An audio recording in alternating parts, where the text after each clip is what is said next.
So, I filmed this video already.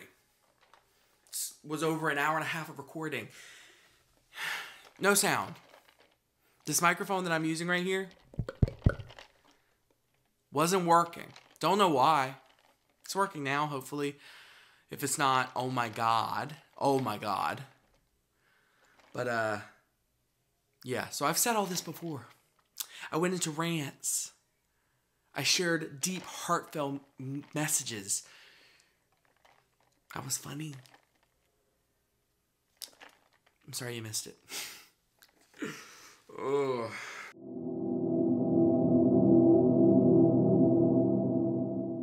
Alright, so I specifically wore this shirt for this video and then realized once I started filming that you cannot see the shirt. It's So Hot You're Hurting My Feelings by Caroline Polachek. I went to go see her in concert when she was with Dua Lipa. Here we have the back, gorgeous, sexy, lovable. Now that I've shown off my outfit of the video, hey you, welcome back to my channel. My name is Brandon, and today I'm going to be going over all of the books that I've read thus far in 2022. That's right, a January and February wrap up, because I didn't get to do January earlier in the year, but that's okay, we're gonna roll with it. I read 18 books in the months of January and February, and I could potentially get through 2 more by the end of the month. It's currently 10 p.m. on Saturday, February 26th. So, I still have like 2 days to get through 2 more books. So like I said, it's totally doable, but we'll see if we get through it. So it might be 20 books in the first 2 months, which would be fantastic considering last year I read 1 book in January and 1 book in February. So 2 books compared to 20, you know, we're doing good. We're doing good. So let's hop right on into the video. All right, so the first book that I finished in 2022 was actually one that I started in 2021, and that is What's Your Pronoun? Beyond He and She by Dennis Barron. Now, I gave this book a 3.5 out of 5 stars. The reason being, it's not exactly all that I thought it was gonna be. So I went into this thinking that it was going to be talking about all of the queer identities that make up these pronouns that are used in our English language for gender queer, gender non-binary, non-conforming, you know, all of the above, gender neutral pronouns. So I wanted a bit more about the identities themselves, and I didn't get that. What I got instead was a bunch of information on the history of English pronouns, as well as the hunt for a gender-neutral pronoun in the English language, considering we're one of very few languages that does not have a gender-neutral pronoun to refer to people. So I really enjoyed some of the takes. As an American literature teacher, I know a lot about using the pronoun he to refer to the universal humankind. Oh, I mean, we use that in, you know, foundational American documents such as the Declaration of Independence, the Constitution, yada, yada, yada. However, you know, it's also being pointed out in this book, but in American history, that's not always used to mean everyone. And so how do we distinguish between the he, meaning universal, he, everyone, with he as in just men? So we see that a lot with like Elizabeth Cady Stanton in the Declaration of Sentiments at the Seneca Fall Women's Convention. Love that. Fantastic. She goes woof if you haven't read that. But it talks about that a little bit in here, and it talks about how women were fighting for these gender neutral pronouns, and then it went beyond women to all people searching for these pronouns. And we still haven't gotten there. The closest we've come in our mainstream society is the use of they, them pronouns, which has been used for quite a long time, since early English language. However, it's still not fully like accepted by a lot of English speakers, which is stupid, but you know, we gotta roll with it because, you know, maybe they'll learn someday. So it was a very interesting book. However, I've just felt like some of the historical aspects were a bit repetitive. He would just go on and on and on about the same thing, and I'm like, all right, let's get to the next section. Let's figure it out. And also, it didn't include quite as much information as I was anticipating about the queering of pronouns, and specifically gender-neutral pronouns, and how the queer community has kind of like taken them up and tried to run with them and make them things in society. There was a bit of that in here, but just not as much as I thought that there was going to be, because that's what I thought this book was going to be about. But, you know, my expectations weren't fully exceeded, but it was still an enjoyable read. So if you're interested in the history and in the grammatical side of the English language and gender-neutral pronouns, then I definitely recommend you pick this up. But if you're looking for more information on gender identities that represent the pronouns used with gender-neutral pronouns, then you're not going to get much of that in here. So, yeah. All right, moving on to the next book. All right, so the next book I don't have here physically, and that's because I listened to it via audiobook through Libro FM. If you're interested in checking out Libro FM, definitely go down below into the description box and you can click my affiliate link, and we can help each other out with that. And that book is Olapapi, How to Come Out in the Walmart Parking Lot and Other Life Lessons by John Paul Brammer, aka JP Brammer. And JP had his own like advice column called Olapapi, and he would do this for years where he would answer the people asking him questions about just the queer experience in general, and he would give anecdotal responses that kind of answer the questions at hand. And so he shifted this model of this advice column to a memoir of sorts, and I think it worked beautifully. I gave this book a 4.5 out of 5 stars. The only reason I deducted 0.5 stars was because toward the end, at some of the chapters, they weren't as well fleshed out as some of the beginning chapters, and it almost felt like the publisher was like, look, JP, great, we love it, we just need a little bit more, like maybe 30 more pages or so. And he was like, all right, I'll give it to you. And that's what it felt like. It felt rushed. It felt like there wasn't as much care given to the last few chapters. However, there were so many great ones throughout that made up for it, and is why I'm giving it a 4.5 out of 5 stars. But this book is so heartwarming and funny and sad in some parts. I like literally teared up at a few parts because it's just his experience is one that I can kind of relate to in certain areas as a queer man, obviously. But there were so many other great stories that really just gave the audience a better view on who JP Brammer is as a person and life as a queer Latinx person in general in America. So beautiful, beautiful story. I really, really enjoyed it. My favorite chapters were how to lose a rabbit, how to come out to your boyfriend in a Walmart parking lot, how to be a real Mexican, and how to dress yourself in silks and linens. Overall, this was just a fantastic memoir, and I recommend for anyone to check it out because I think that it is one that anyone can enjoy. So definitely do that. It's a 4.5 out of 5 stars for me. Understand this if you understand nothing. It is a powerful thing to be seen. That's right. The next book that I have is Freshwater by Akwaeke Emezi. I loved this book. I gave it a 4 out of 5 stars. This is by the same author as Pet and The Death of Vivek Oji that I read Pet in 2020 and The Death of Vivek Oji in 2021. So obviously I had to check out their debut novel, and I was not disappointed. I liked it just as much as Pet and The Death of Vivek Oji, and I just think it's such a powerful story. Now, it did take me a second to fully understand what they were trying to accomplish with this story. I took about halfway through the book before I fully grasped what the themes and the messages of this book were, but when it hit me, that was it. It was phenomenal. I was like, this is incredible. So I think that the back of the book actually does a better job at describing it than I could ever do, so just listen as I read to you the synopsis. It says, Freshwater tells the story of Ada, an unusual child who is a source of deep concern to her southern Nigerian family. Young Ada is troubled, prone to violent fits, born with, quote, 1 foot on the other side, end quote. She begins to develop separate selves within her as she grows into adulthood.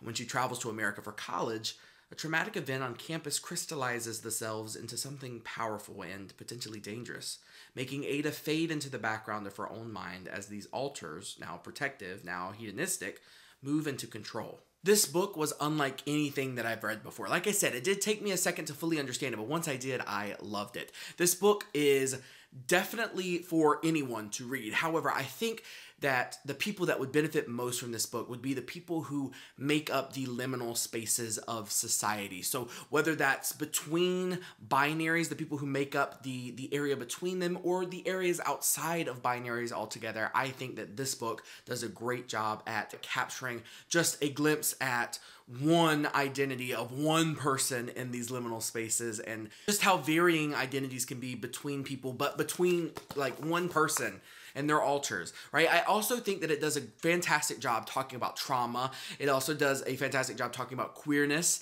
And I think too, it does, again, a fantastic job at discussing the Americanized views of mental health and how that a lot of times is at odds with other cultures' views on mental health. And the idea of these alters in Ada's mind and body are handled completely differently in America than they were in Nigeria, and they would be in Nigeria. So I think it's an incredible book that is very eye-opening, and I would highly recommend it for anyone to check out. Again, it got 4 out of 5 stars from me, and that is Freshwater by Akweke Emezi.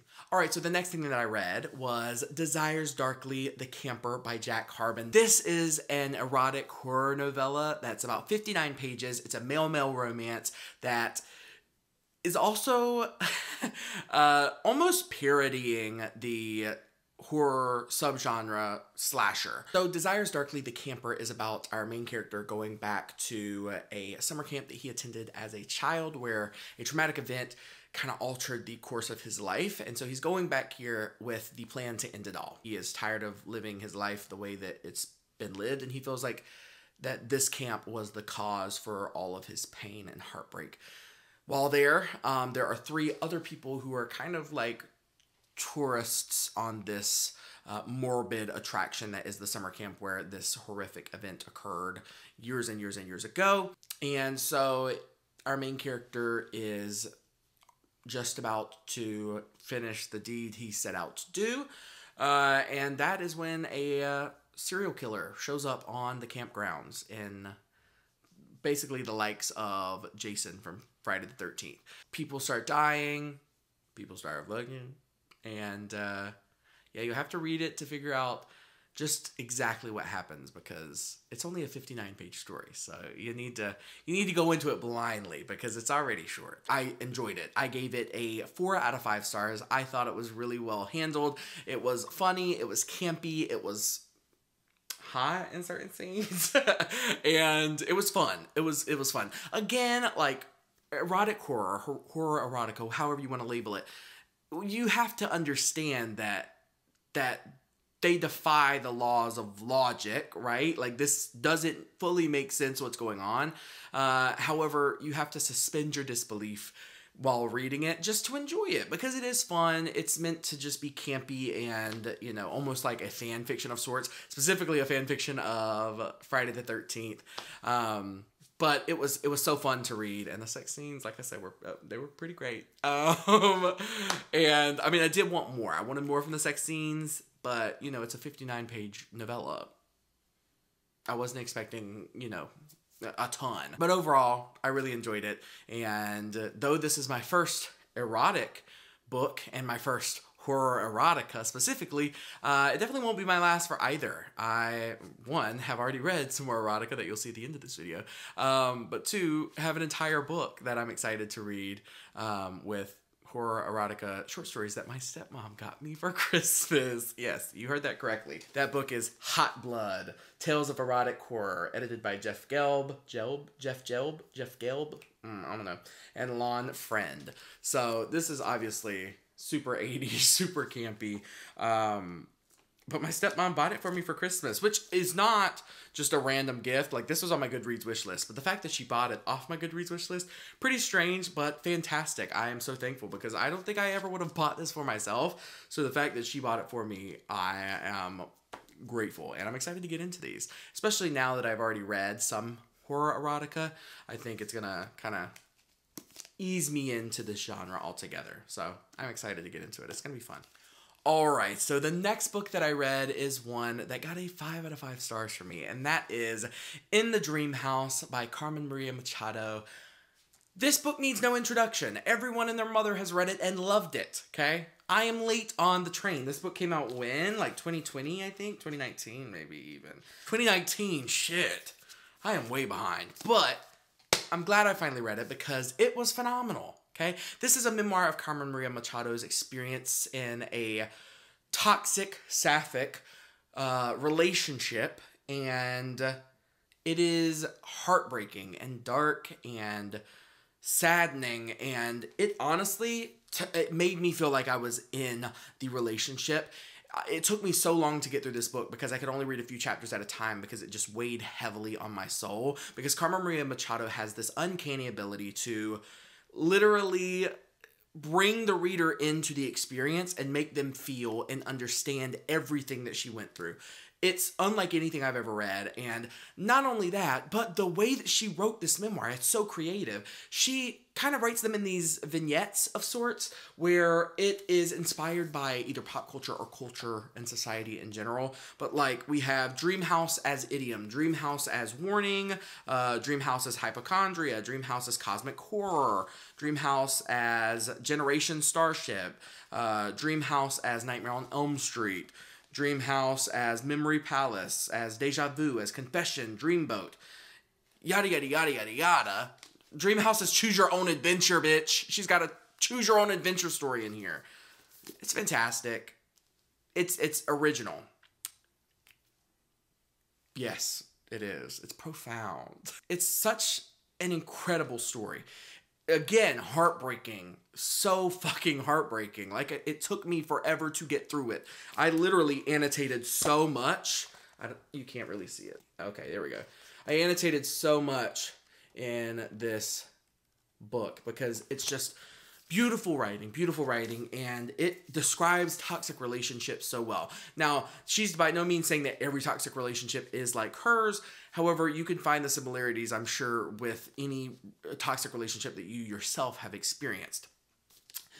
Another very interesting thing is that Carmen Maria Machado is talking specifically about the toxic, abusive relationships between sapphic couples, between lesbians or queer women. It's profound. And while a lot of these situations can occur in any relationship by any means, Carmen Maria Machado expresses how a lot of times queer toxic relationships aren't taken as seriously in general, but queer women even less so. So it's just really beautiful that she's taken this tragic event in her life and written this incredible creative memoir out of this experience. So like I said, In the Dream House gets a 5 out of 5 stars for me. It's probably going to be one of my top 10 books of 2022. And yes, I did read it in January. So if you have not read it, first of all, hi. You're like me. Maybe you have heard of it before, but just haven't picked it up yet. This is me telling you, go do it. Do yourself a favor. Get yourself in the right headspace because it's a wild ride. It's sad, but also it's so hauntingly beautiful as well. So definitely give it a read. You will not regret it. All right, this next book I do not have a physical copy of, thankfully. And that's because I listened to the audiobook of it from Libro FM, but I do not blame Libro FM for this book because it got 1 out of 5 stars for me. It was honestly one of the worst books that I have ever read in my life. So much so that I DNF'd it. It's been a while since I DNF'd a book. It was January of 2020 that I DNF'd a book. That was weird. It's been since January of 2020 that I DNF'd a book, so it's been 2 years. And this one makes the other DNF that I had, like, I hate that they're on the same list. Because Sadie by Courtney Summers, like, there were redeeming qualities. I just couldn't get into it personally, and so I DNF'd it, right? This book is atrocious, and I feel has no place in the world, and it shouldn't be. It shouldn't be. So first, let me give some backstory. Okay, well, I guess I should say the book first. So, the book is Still Time to Care, What We Can Learn from the Church's Failed Attempt to Cure Homosexuality by Greg Johnson. So, like I said, gonna go into some backstory a bit. I am a gay man. Shocker. No, but I grew up super religious, and for those of you who don't know, I in college went through conversion therapy in order to rid myself of my homosexual urges, right? So that involved some one-on-one lessons and discussions with my pastor. It involved self-harm. It involved reading books and surrounding myself with this message that this is not right. Who I am innately is not okay. It's an abomination. The self-harm that I had to inflict on myself was having a rubber band around my wrist, and every time that I would think of a man in a sexual or romantic way, I had to pull my band. Not only is that self-harm physically, because I was literally popping myself with a rubber band in the wrist over and over again, but also emotionally, because I was doing this in front of people, right? Like, my family knew what was going on. My family knew that I was in conversion therapy. My church knew that I was in conversion therapy. Not everyone in my church, but church leaders knew that I was in conversion therapy. So to see me popping my band, obviously the thoughts that are going on about... Anyway, okay, so there's a lot, right? I still haven't fully dealt with the trauma of coming out, and again, coming out for me was a decision between life and death, and I chose life. I chose to be me. I chose to be gay. I chose to be myself. And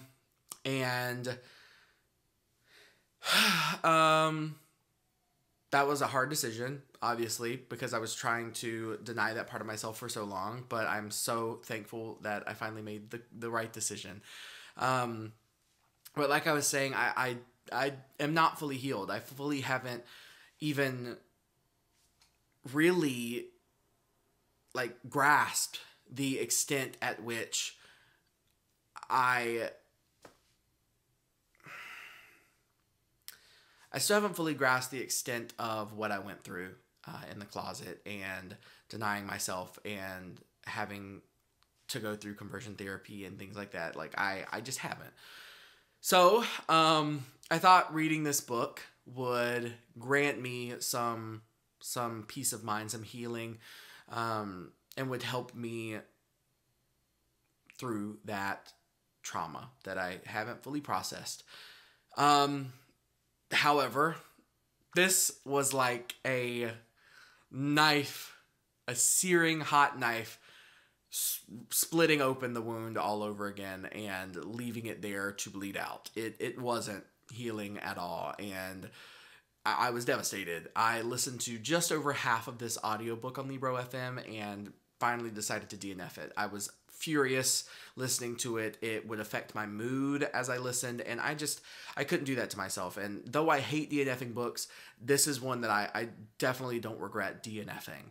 What I'm going to do is I'm going to read my review from Goodreads, because I kind of feel like I captured all of my thoughts and feelings best already here. And so me being able to say it isn't going to fully match up if not reading it here. So, I said, I don't want to spend much more time on this book than I've already wasted from listening to just over half of it through Libro FM. As someone who has experienced conversion therapy at the behest of my mother and the convictions with which I was made to feel, as well as the hands of my church's pastor, I thought, though I now consider myself agnostic, that this book could potentially provide some healing for me, because I still haven't even begun to deal with the trauma. Yikes, I feel shitty even using that word, but that's what it is, that I went through during that time of my life. I expected conversations about mistranslations in the Bible, and the darkness of conversion therapy, and sexual shame. And while some of that was covered, I still felt like it wasn't handled as properly as it could have been. I also felt very strange about the fact that the author wouldn't even coin himself as gay, but rather, quote, same-sex attracted, and has sworn celibacy in the face of his attraction. I realize that how someone identifies is their own business, and there's nothing wrong with how someone chooses to live their life as long as they aren't hurting others, but I think my aforementioned trauma caused a red flag to go up in my mind immediately at the mention of this, because this was how I was told to identify and live the rest of my life while going through conversion therapy.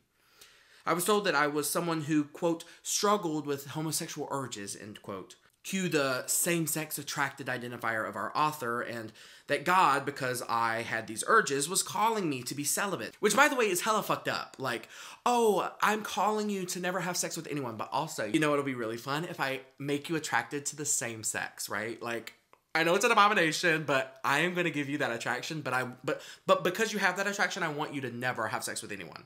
Though you'll want to, though. Like, what kind of fucked up sense does that make? It doesn't, but I digress.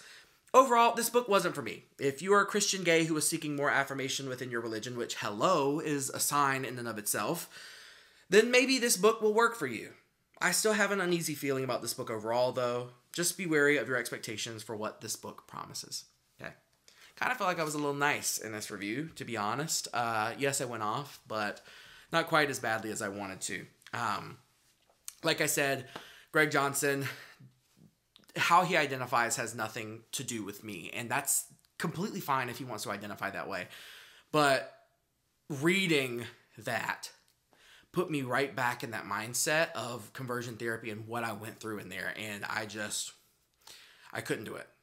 So I am not going to recommend this book for anyone. The fact that I'm talking about it even, I didn't want to do. I didn't want to discuss it. I didn't want to even mention it in here because, one, I didn't finish it, but two, because I didn't want to give this any hype or make anyone want to read this. It's not what it promises to be. And the reason I'm talking about it is because I feel like maybe I can deter other people. If you see this book and you are going through the same thing I'm going through, you're looking for healing, you're looking for a way to finally recognize and deal with the trauma that you experienced,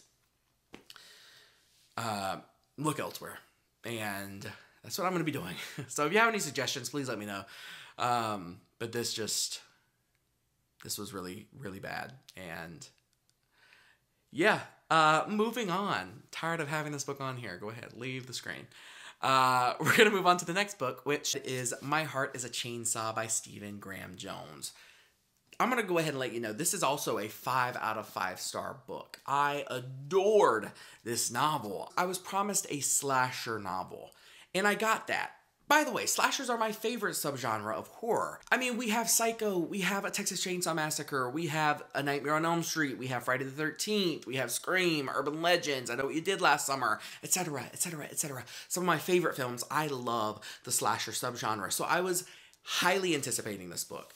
Now, the only other two subgenres that are competing with slashers for me are social commentary with the likes of Get Out, It Follows, Hereditary, The Purge. And the other subgenre would have to be meta horror with the likes of Scream, Final Girls, Behind the Mask, The Rise of Leslie Vernon, Wes Craven's New Nightmare. So those are my top 3 subgenres, and guess what? I was promised a slasher. Bitch, I got all 3 of my favorite subgenres within this one fucking book. I've already said it before. Stephen Graham Jones lives, eats, and breathes horror. He is the master of it, and he crafts it so beautifully in most of the stories that I've read. He uses his knowledge of these horror tropes to breathe new life into the genre with his works, and I am just in awe of how he does it. I can't imagine how anyone could do what he does, but he does it so effortlessly, and I loved it. So now it is a bit of a slow burn in the middle, okay? It starts off like a slasher movie, first scene, boom, right out the gate, great.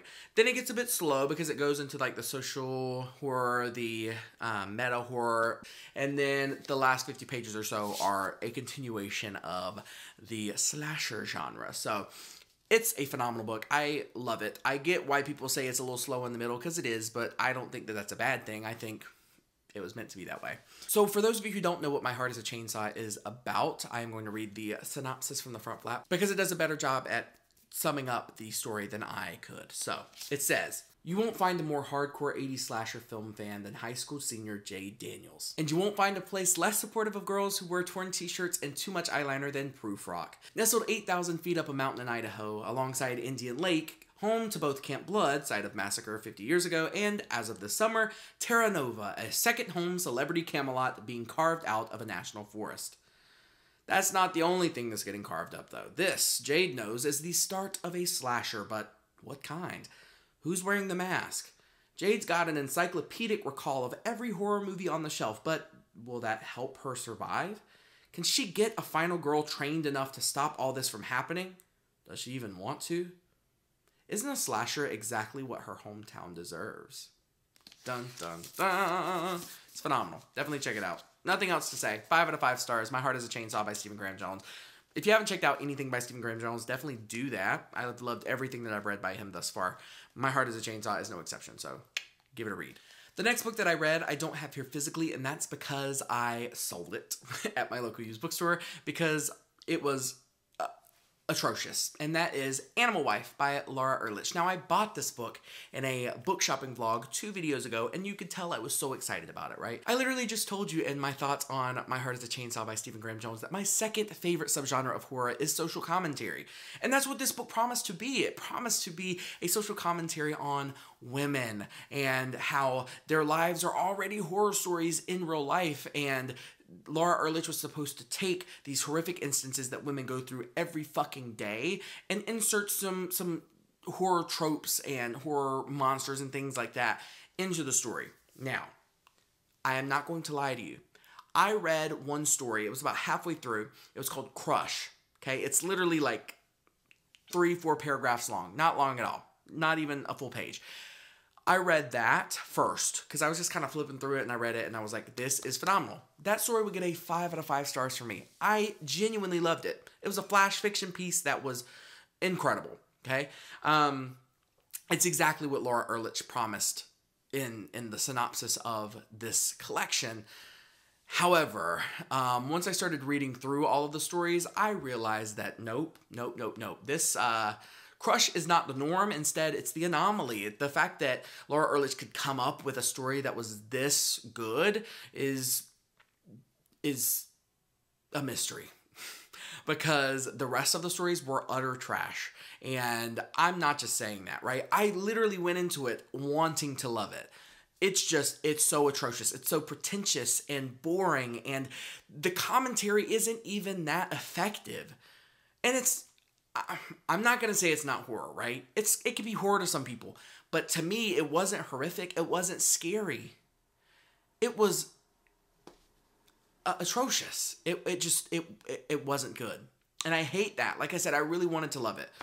But if you're interested in this book, literally pick it up on the shelf in the bookstore. Read Crush. I don't remember the page number of it. Flip to you see the story Crush. Read that.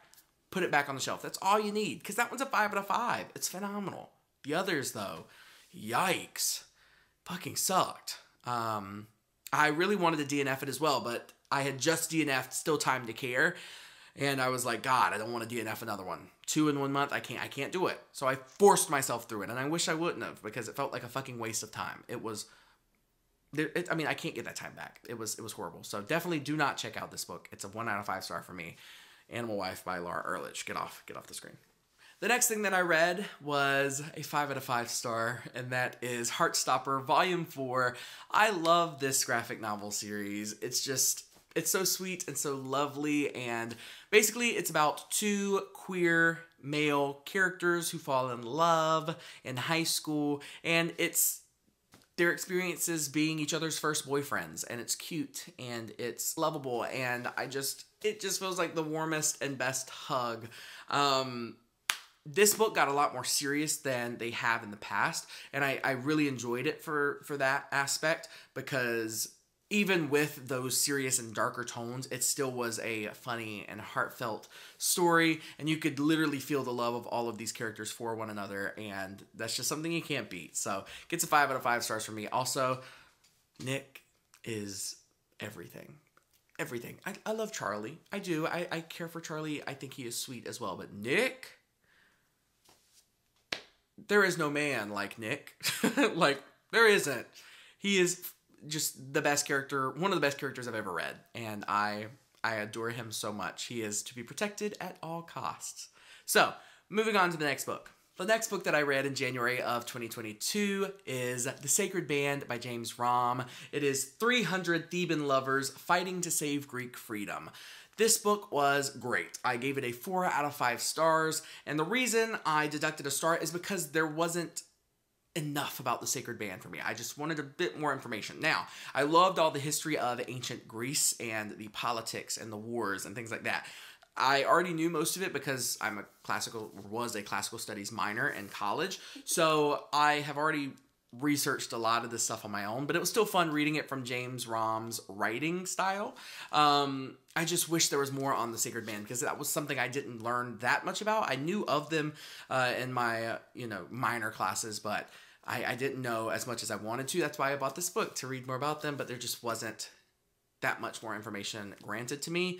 However, I still really enjoyed this book, and I thought it was a fun ride. And if you don't know a lot about Greek history, this would be a great place to start. It is very accessible and interesting and fast-paced, so definitely check it out. The only thing I think you may struggle with if classical history isn't your forte is the names. There are a lot of names that aren't used a lot today, and therefore it could be a bit confusing at times, but it's still phenomenal. I adored it. If you're a fan of Greek history, I think you'll take from it what I took from it.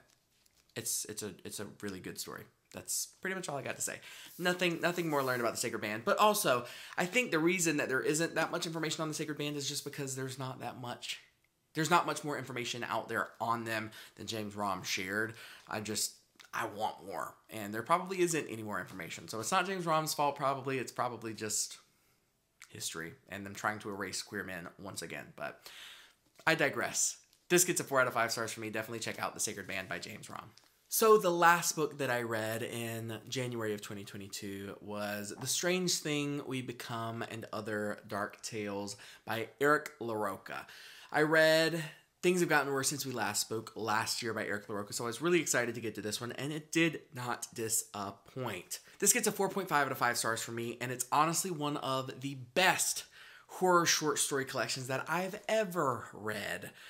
It's phenomenal. It definitely showcases Eric LaRocca's ability to haunt and scare and creep out his reader. This is just a phenomenal collection of stories, and it shows the reader how Eric LaRocca is horror royalty in the making. He's going to be a household name very, very soon, I am completely sure. If he's not already. Since Things Have Gotten Worse Since We Last Spoke really blew up, but I digress. So, the ratings for each individual story. We have You Follow Wherever They Go, which was the first story. I gave 4 out of 5 stars. Bodies Are for Burning, I gave 5 out of 5 stars. The Strange Thing We Become, I gave 5 out of 5 stars. The Trees Grew Because I Bled There, I gave a 3 out of 5 stars. You're Not Supposed to Be Here, I gave a 5 out of 5 stars. Where Flames Burned Emerald as Grass, I gave 5 out of 5 stars. I'll Be Gone By Then, I gave a 4 out of 5 stars. And Please Leave or I'm Going to Hurt You, I gave a 4 out of 5 star. Altogether, that's a 4.5 rating. I did mathematics. Yes, I am an English teacher, but I can do basic math. Phenomenal. Loved it, loved it, loved it. The lowest rating I gave one of these stories is a 3 out of 5, which is I enjoyed it. I enjoyed that story. The others got 4 and 5 stars. It's that fucking good. The one that sticks out to me the most, and the one that I think of all the time and I want to go back and reread, is You're Not Supposed to Be Here. Loved it. It's a lot like The Chain by Adrian McKenty, except done right. Like this, roll it away. This is how you do it, okay? So, take a lesson from Eric LaRocca, Adrian McKenty. Anyway, phenomenal. Each of these stories was haunting in its own right. And I think that this specific short story collection, each story touches on specific themes, but one overarching theme that I see in all of these stories is parenthood and common fears that maternal and paternal figures in a child's life have. Overall, this is a phenomenal sampling of what Eric LaRocca has to offer the horror genre. It's incredible, incredible. The only other thing I would say was kind of like a deduction for me was Eric LaRocca would use some of the same phrases in multiple stories. So like one, for example, was liver spot dotted. He used that phrase in multiple stories to describe like a character's hands or neck or face. I think it was mainly just hands. But the exact phrase liver spot dotted. It stood out to me the first time because I was like, ooh, I like the way that rolls off the tongue. Then the second time I was like, ooh, I have seen that before. Why am I reading that again? The other thing was he would refer to people and creatures as ancient deities. Use that phrase quite a bit. Ancient deities. Another thing, this one's not quite as big. He just mentions plants and flowers a lot. Not necessarily repeating a specific phrase by any means, but there's a lot of focus in these stories on what the plants are doing, what the flowers are doing, relating things as like metaphors to plants and flowers and things like that. So that would be the only other thing I'd say, but everything else was phenomenal. Definitely check out this book if you haven't already. It is out of stock, so you may have trouble finding it. Oh, how did I get it? Yeah, my stepmom bought it for me for Christmas. Thanks, Steph. Yeah, I missed the mark on this and thought I was going to be without it for so long. And then my stepmom bought it for me for Christmas, and I was over the moon. I was shocked. This was the number one thing I was most excited about on Christmas. And she was like, why are you that excited about that book? Like, I thought the other gifts I got you would be a bit more exciting, but this was well worth the wait. And thanks again, Steph. So that was all of the books that I read in January. Now we're getting into the books that I read in February of 2022. The first one being another audiobook that I don't have here physically with me, and that is Razorblade Tears by S.A. Cosby. This book was phenomenal. It gets a 5 out of 5 stars for me. The reason is because it follows two dads of queer sons. The queer sons were married and they were happy. But they mysteriously get killed one day, and these two fathers, who are both ex-cons, come together, join forces to try and figure out what exactly happened to their sons and why they were murdered. It is a beautiful story of love and compassion and found family, and the lengths that a parent will go to care for their children and to show them that they love them, even if it is a little too late in these dad circumstances. But overall, beautiful, beautiful story of all of those things I just mentioned, but also of revenge. And I loved it. It was so fun, funny, heartfelt, as well as super action-packed. It was like watching an action movie with like Jason Statham or something. Like it was really interesting to read. It's unlike anything I've read before, so I really, really enjoyed it. It got a 5 out of 5 stars for me. The next thing that I read in February was also an audiobook, and that is Recitative by Toni Morrison. Now, I have never read any Toni Morrison, but I've been meaning to for a long time. Recitative is her only short story, and it is incredible because it is an experiment on the readers themselves. You are forced to come to terms with your own preconceived notions about race and identity, and it is mind-blowing how it's done. And Toni Morrison creates these two main characters whose identities are rooted in their race, especially more later in life. However, she doesn't describe the race of either of our main characters. And so it's left for the audience, the reader, to determine which character is of which race. And there are some contradictory ideas going on in some of these characters. And so it really forces you to be like, oh, well, this person's got to be white because this, but also like this made them seem black. So maybe it's this. It's incredible the way that she makes you question what you think you know and really emphasize that all of these preconceived notions, all of these stereotypes are just that.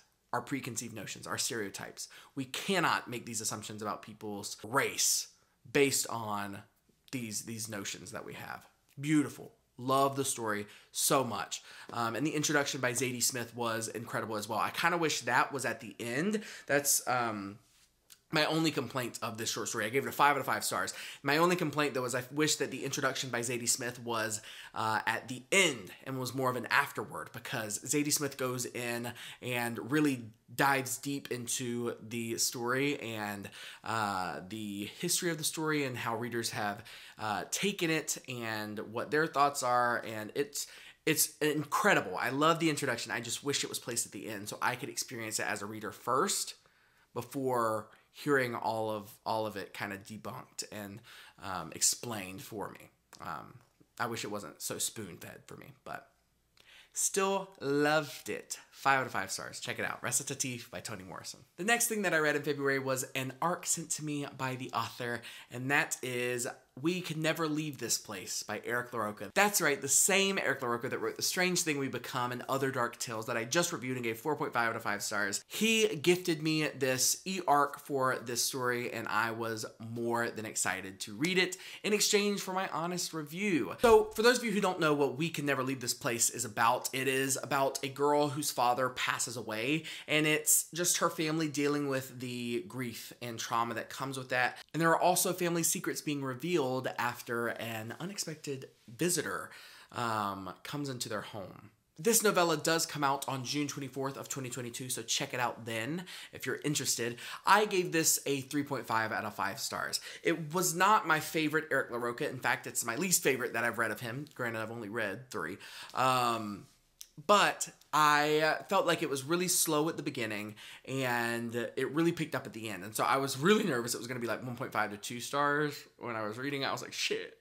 But it really bumped its way up to a 3.5 stars with the ending. I really loved the commentary on trauma and generational trauma, as well as grief and loss and pain. It is really well constructed, and the story is a little boring at first, but once you get into it, it really picks up, and it really makes a lot of sense with why Eric LaRocca made it the way that he did. There are some really kind of creepy elements, again, just like with any Eric LaRocca. Nothing outright scary to me, personally, but it definitely is a creep fest, for sure. And that whole scene with the mom and Rake, and our main character walks in, like, no. No, gross. But yeah, so like I said, gets a 3.5 out of 5 stars from me. If you are interested in reading this, it comes out on June 24th, 2022, so definitely check it out then. The next book that I read in February of 2022 is Unprotected, a memoir by Billy Porter. Now, I am going to read to you my Goodreads review because, like I said with the other Goodreads review I read, I feel like I captured my thoughts perfectly, and I don't want to have to redo that verbally here when I could just read it to you. So, it gets a 4.5 out of 5 stars from me. And I said, I went into this memoir with the expectation that I would love it. Billy Porter is a force like no other. He is a phenomenal singer, actor, host, humanitarian, and activist. I must admit, however, that I didn't take into account how much more I would love Billy Porter after reading about his lived experiences in this memoir. From his mother's life as a black disabled single mother, to his experiences as a young queer boy getting bullied for who he was, from his stepfather sexually abusing him from the ages of 7 to 12, to his focus on perfecting his craft at such a young age. From his successes as a young professional to the obstacles he had to overcome from a system that centered the experiences of straight white men. From having his song stolen by Celine Dion to his HIV diagnosis. From his romantic relationship with his partner Adam to his starring roles in Kinky Boots and Pose. And the subsequent awards show wins to his interpersonal relationships and the, quote, angels that helped him along the way. I know that's a lot, but not nearly all of the fantastic stories of resilience, healing, and love that this memoir hosts within its pages. I cried, I laughed, and I felt a deeper connection to not only Billy Porter, but myself as well. Porter's life serves as an incredible inspiration for everyone. I have never met someone that is even half as dedicated, confident, and accepting of his own abilities as Billy Porter has been throughout his life. The only reason I deducted 0.5 star is because of the audiobook, not the memoir itself, obviously. The audiobook quality just wasn't the best. There were several times throughout the audiobook where the sound quality was significantly less than other parts, and it was in and out throughout the entirety of the audiobook. I also adored that Billy Porter read his own audiobook. However, I felt that there were some aspects of the audiobook that seemed a bit disingenuous. There were certain parts where Porter wanted the audience to feel the emotions, and it felt like he was acting more than just naturally experiencing the story. Now, Porter is a phenomenal actor, but with a story so personal and powerful, I felt like it didn't need the theatrics. Overall, I would highly recommend this memoir. It gave me an even greater love and adoration for someone that I already consider to be doing so much for the communities he represents. For that, we should all be grateful. But like I said, I really enjoyed this memoir. I got a 4.5 out of 5 stars from me. The only reason I deducted 0.5 stars was because of the audiobook itself, where it lacked some audio quality and felt a little disingenuous at times where I felt like Billy Porter was putting on a show reading some of these scenes rather than just reading them and being authentic and real. But everything else was great. It was a phenomenal, phenomenal memoir, and you should definitely check it out if you haven't already. The next book that I read is Their Eyes Were Watching God by Zora Neale Hurston. I gave this book a 4 out of 5 stars, and I thoroughly enjoyed it. This is one I've been meaning to read for a while. It is an American classic, and I'm so glad that I finally got my hands on it and read it because it was incredible. This novel follows our main character, Janie, who was raised by her grandmother to want to be a wife, and a good one at that. And so Janie goes about her life trying to seek the love and approval of varying men who she marries.